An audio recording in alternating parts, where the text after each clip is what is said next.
ئیسماعیل مستەفا هاوڵاتیەکی دانیشتووی ناوچەی باڵەکاتیە و خاوەن پێداویستی تایبەتە.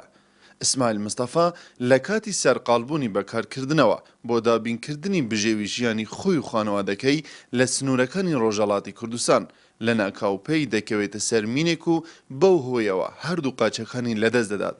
لە دوای ئەو ڕووداوە قۆناغێکی دژوار لە ژیانی ئیسماعیل دەست پێ دەکات، ئەویش قۆناغی ڕوبەڕووبوونەوە لەگەڵ ژیاندایە.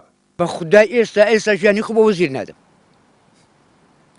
نابەخۆی بە جددیمە 150,000 معاشم هەیە، ئەوی بە 4 مانگ جارێک بە 3 مانگ جارێک ئوها، یعنی بەو ئەتوو بەو 150 چیت لێریت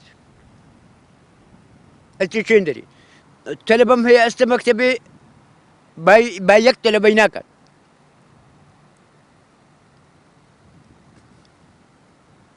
ماڵەوە هیچ جار لەو حاڵە ناڕازی بوونا؟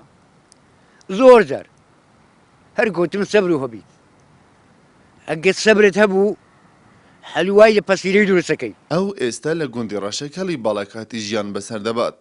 لە دەستدانی قاچەکانیشی نەبووە تا ڕێگر لە بەردەم چاودێریکردنی باغەکەیدا کە زیاتر لە 1000 نەمام و داری تێدا چاندووە و کردووەتیە سەرچاوەیەک بۆ دابینکردنی بژێوی ژیانی خۆی و مناڵەکانی. لە مروێژین ژیانەکەمان بردە سەر، هەتا ئەوەی لێ هات ئەو بەختم دانا. ئێستا ژیانم باشە، ئێستا خراپ نیمە.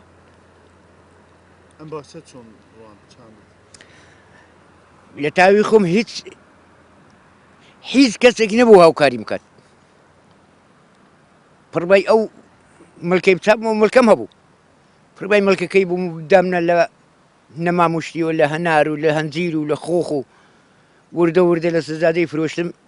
ژیانەکەم پێ هەستاوە. بربەستەکان لە ژیانی مرۆڤەکاندا زۆرن، بەڵام کەمن ئەو کەسانەی دەتوانن ئەو بربەستانە بشکێنن و کۆڵ نەدەرانە لە ژیان بەردەوام بن.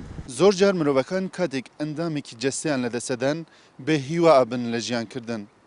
هێندێکیش لە کاتی ئەندامێکی جەستەیان لەدەسەدەن لە بێهیوابوون هیوا بۆ خۆیان دروستەکەن، هەروەها هیوا بۆ ئەو کەسانەش دروستەکەن کە ئەندامێکی جەستەی خۆیان لەدەستداوە. حەمید مستەفا NRT دەڤەری باڵەکاتی.